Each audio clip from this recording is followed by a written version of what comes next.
think you did. Just going back to you not really concentrating. So there's a few religious nutter stories, which leads us into our next interview. Yes. Do we have a religious nutter on? No. She's an anti-nutter, anti-religious person. She's the opposite of a religious nutter. That's why we've got her on.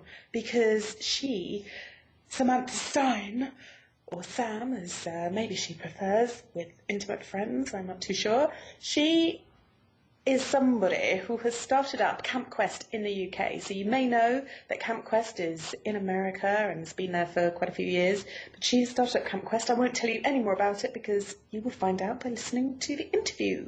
I can't wait.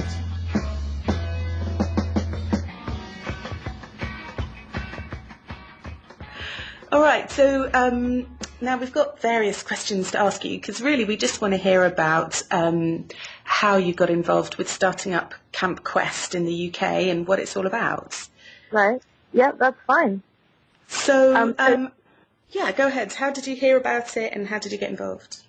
Well, I guess the first point that I heard about it was when I read Richard Dawkins' The God Delusion, which is obviously very famous now. It's actually mentioned in a little footnote in the book. So I got on the website, which was in 2006, and I looked at it and I didn't really think anything about it until the next year when I decided to volunteer as a camp counselor in Michigan. And there I met the founders, Edwin and Helen Kagan, who started it up in 1996, and they somehow persuaded me to set it up over here. Fantastic. Yeah. So what is it all about?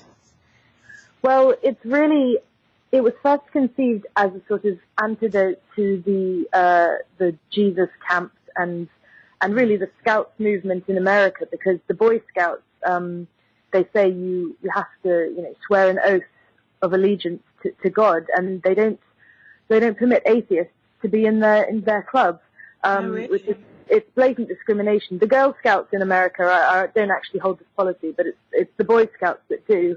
And so it was set up for the children of atheists, agnostics, humanists, etc., to really have somewhere that they can send their kids and not worry that they're going to come back brainwashed or asking, can I go to church, or things like that, and really so that they can develop themselves physically, emotionally, and develop their morals in a humanist way.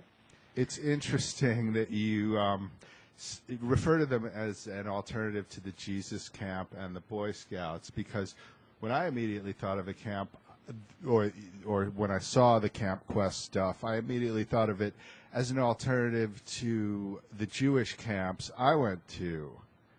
Right. Jewish camp sounds a bit sinister, but no, it's a...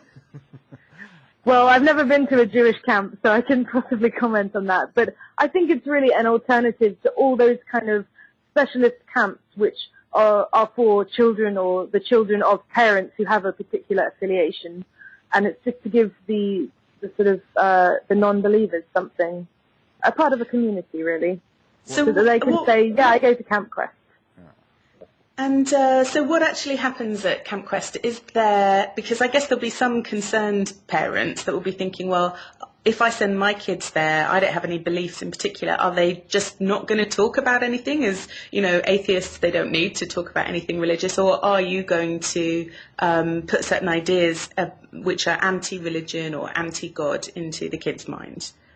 We're certainly not about being anti-religious. We're very much more about promoting the other, or what we see as the other side. So promoting a scientific viewpoint, promoting critical thinking, and we're holding a few sessions on philosophy for kids, which is a teaching method that has been started in a few schools over here. And all these things are really just to try and get the kids to think by themselves, which isn't always afforded in the education system over here, at least.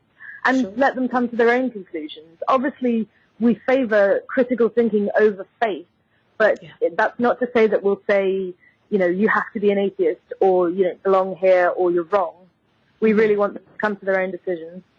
And so would that mean that there could be kids from slightly religious backgrounds. I guess people who are very religious wouldn't want to send their kids to you.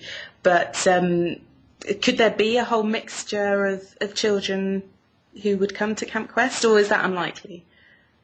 We would accept any child from any background, because we don't really think that you can have a Catholic child, especially if they're about 8. They're just a child. They don't really believe anything, or this is what I think anyway. Mm-hmm. We would accept all sorts of backgrounds. I don't think their parents might be very happy with what the kids turn out with at the end, if they come back questioning things. So we're really there for parents who want to send their kids to this camp specifically because they want to bring up their child in a humanist or free-thinking background. But, I mean, we welcome everyone, so we don't discriminate. It doesn't seem like summer camp is a very British thing. It seems like it's a much more American thing. I went to especially it seems like a much more American Jewish thing, in fact, like on the East Coast of America anyway. And, I mean, how do you convince British parents to send their kids to summer camp?